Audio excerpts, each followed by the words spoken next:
Welcome to this week's Fastest Minute in Construction. I'm Nate Beck, Daily Reporter staff writer. Let's dig into the news.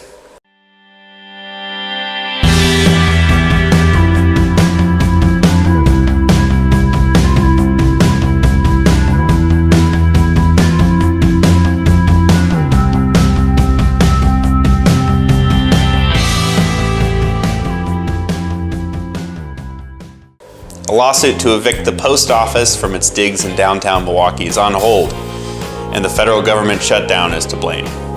A judge this week issued a stay in the case after Justice Department lawyers filed a motion saying they'd been barred from working on the case due to the shutdown.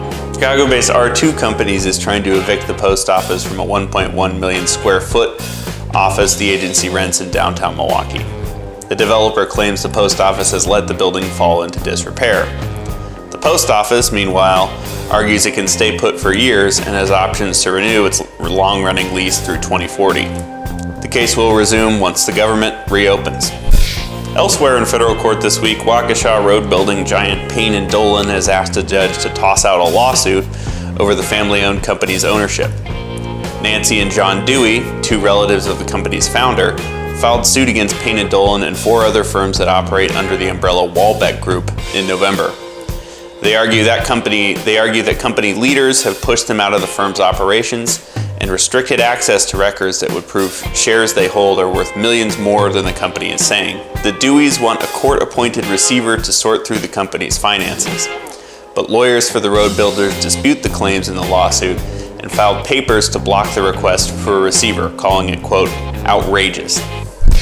Milwaukee's deconstruction policy, which requires property owners to take apart rather than tear down their properties, is officially on hold.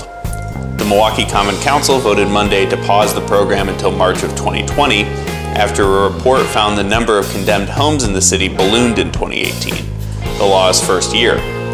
The city won't enforce the policy, meaning it's okay for property owners to raise buildings built before 1930.